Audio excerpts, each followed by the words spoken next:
everyone, welcome back to Pete Punch Beef Gaming, where we're going to talk about what I just spent $220 on. Yeah, that's right, 220 bucks. No discounts or freebies, but here you go. This behemoth. The Thondian Stronghold. It's the Realmscape. This is the newest Age of Sigmar terrain feature that was just released. It's got a couple of really interesting buildings that are under construction or perhaps ruined, depending on how you look at it. It's got a statue, it's got a waterfall feature, it's got a dragon that's kind of a skeleton dragon laying on the ground, and of course it has the Incarnate of Gur miniature, and I'm going to give you guys my opinion on it. But before we get there, let's first unbox this guy. All right, here we go.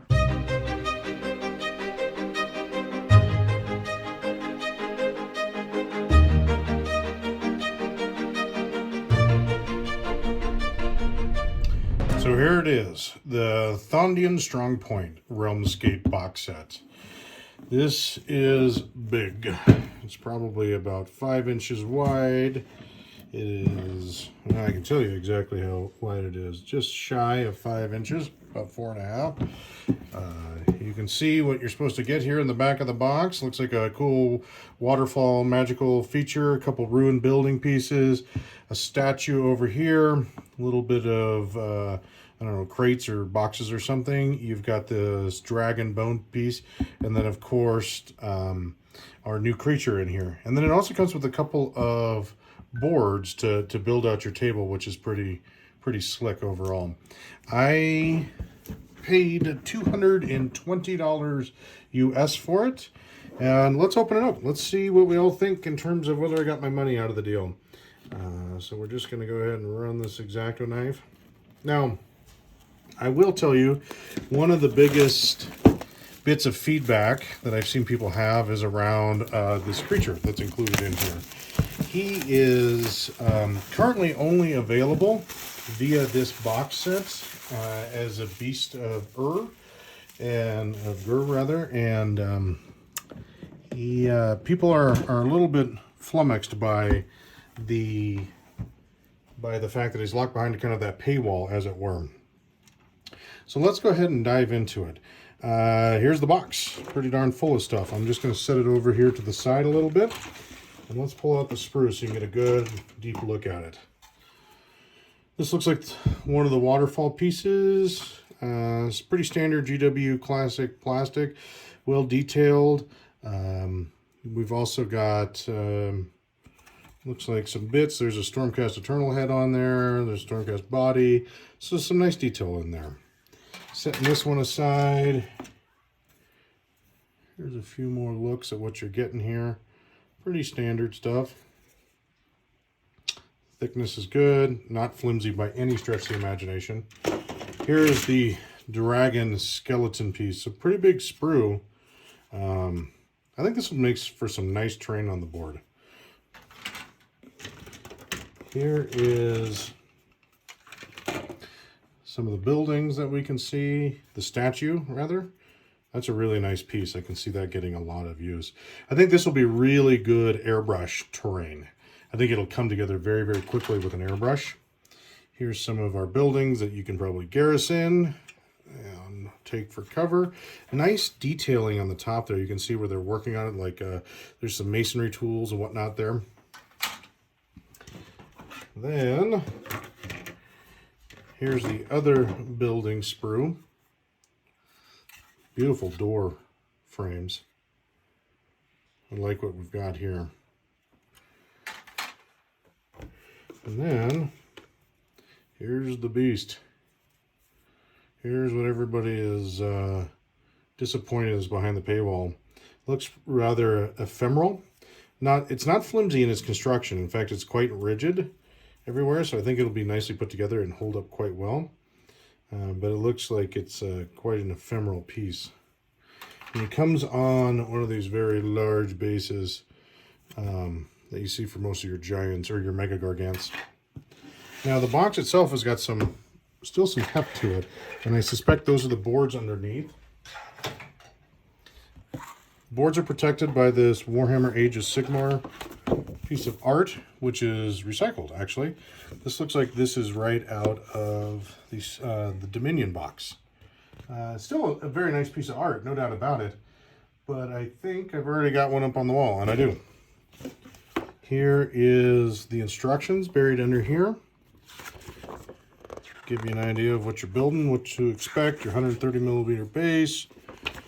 So they call the waterfall the Cleansing Aqualith. And then once you've got the Cleansing Otolith, you've got the Megadroth Remains. That's the dragon skeleton bone guys. And then you've got your Kronspine incarnation, incarnate of Gur, the realm of Gur, Kronspine. Then you've got your Guardian Idol instructions down here. Looks like that comes together pretty quickly. And then you've got your domicile shell with wench and just a domicile shell. And there you go. Now, let's take a look at these boards real quick here. So they're cardboard. They're not foam by any stretch, which, I don't know. We'll see. I've got my mixed opinions on this because here, I live in Colorado, and in Colorado, due to the high altitude, there's not a lot of humidity in the air, and so what we can see is cardboard will eventually start to bend. It'll arch. Not terrible, but certainly to some extent or another. And this looks like, so you got kind of two sides to it.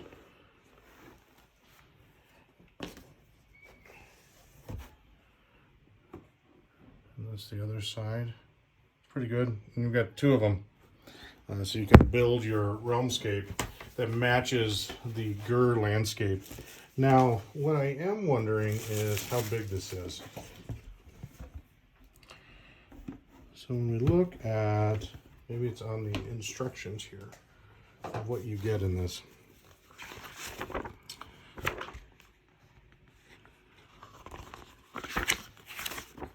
See everything that you're supposed to get. You see the sprues, but I don't see the actual board itself. Maybe it's on the front of the box. No, I'm not seeing it.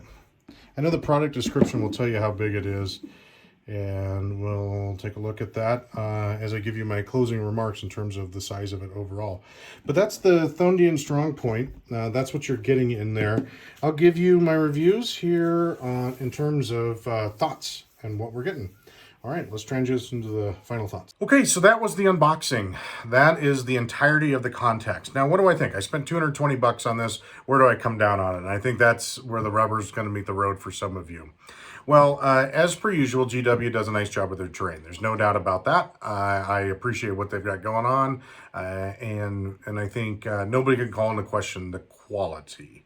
Now, for 220 bucks, what might they call into question? Well, maybe the total number of terrain pieces. So you get 1, 2, 3, 4, 5, 6 if you count the scatter terrain, so maybe 5.5, something along those lines. And then you get two boards, two of the cardboard boards that are reversible. You can get kind of this dark desert landscape, or you can get the bright colored landscape. One thing that is important to note, it will support games that are 1,000 point or less with those boards in terms of size. They cut the boards appropriately, or games all the way up to 2,000 points. So that is one thing that's pretty nice. At least they thought about that, and they put it together in that regard. Am I a fan of the cardboard? I mentioned I'm in Colorado, and I typically don't love cardboard products because they'll warp due to the altitude and the dryness out here. We'll see what happens with these GW ones. I do prefer neoprene, but these don't look bad. The other thing I like about neoprene is typically when you move your models, they stick a little bit, and so they're not sliding around, where a cardboard, it's easy to kind of bump them and they'll slide a little bit. But regardless, it's a play surface, which is always nice to have. Now, One thing I think people are going to complain about is the incarnate of Gur behind the paywall. You're not getting this model, at least currently, unless you buy an aftermarket from somebody. And we all know how that goes. Somebody usually lists it for a price they think is fair, and then people complain about that, or somebody snaps it up. And so it really facilitates a secondary market for this piece. So I do wish that was available outside of this box set. I think that would be a nice addition, especially for the newer players. $220. Is it worth it? I think this is a perspective question, and let me give you a couple perspectives. Maybe you're established financially and you don't have a lot of commitments that preclude you from spending that kind of money on a box of terrain, in which case, yeah, go for it. You know, you essentially, more or less, you're going to have a table that you can play on. Do I think it's a little light on the terrain? Yeah, I do think it's a little light. I think they could probably add 2 more buildings or something along those lines, and that would make up for it. But you know, there's a lot of ways that you can bulk out the terrain set here. But for 220, I think that they should add that. The models themselves are pretty nice. It's nice that you have the board. But if I'm a new player and I'm getting into this, or maybe I'm on a little bit of a tighter budget, I think they're gonna balk a little bit at the cost of the terrain, $220. And that's because, you know, they're gonna do a cost comparison. And I think what you're gonna hear people say is, could I get almost two boxes of Storm Drake Guard for that? Yeah, you could. Those are highly coveted models right now. Could I buy a Mega Gargant for that? Yes, you could. You absolutely could buy a Mega Gargant, and then who knows, maybe an individual character model. So they're going to do that comparison between the two, and maybe they're going to think twice about their options for the terrain. So do I feel bad that I spent the money on this box? No, I don't. No, I don't. And perhaps that's because I fall a little bit in the latter category. But I think for people watching this video, it's going to be an important question of if I've got a limited budget in which I can spend these dollars. And quite frankly, we all have a limited budget. Just sometimes that budget's a little bit different, you know, depending on who you talk to. You know, that's going to be the question. Would I buy this again for $220? Maybe not. I mean, the incarnate of Gur, that's really cool. I love the theme that they're put out terrain as it relates to the current season that we're playing in. I think that's super slick. But I think for me to get into this box set again I need at least a couple more building size pieces. And it could be more of the skeletal dragons or statues or weird magical esoterica, whatever. It doesn't matter. Something along those lines, because I do think the board needs a little bit more terrain than what we've got here currently. Or I think this price point needs to come down a little bit. You know, I'm thinking like the 180, 160 price point. That's where I'm at with this. I get it. You got a character model in here, and perhaps that's part of the reason why the price is a little bit higher. Maybe not. I don't know how you figure out the pricing on it. It's heavy duty plastic. It's high quality. All that good stuff. But you know, as I'm starting to look at options and how I want to build out my terrain tables, I think that's where I come down. If you've got the disposable income, go for it. If you're really dying to play the incarnate of Gur, then maybe that's worth it for you. But if you're looking for options and you're thinking about that $220 and how to make it stretch as far as you can go, I think you might find a little bit better value for the dollar. And that's just kind of my take on it. I don't mean to hate on GW. That's not my goal. I love their products. I play their games and I really enjoy it. But I think in order to be as fair to you all as I possibly can, I don't know that I would recommend this one going forward. That's just my 2 cents on it. Anyway, if you like what I'm doing, please like and subscribe. I always love seeing more folks tune in. Otherwise, I really appreciate you waiting through the entirety of the video to get my final thoughts on it. If you feel differently, I'd love to see the comments in below. I'm sure there's people who either agree or disagree, and that's okay. That's part of being human, is to have that debate. So thank you for tuning in, and I hope you have an awesome week of gaming. All right, take care.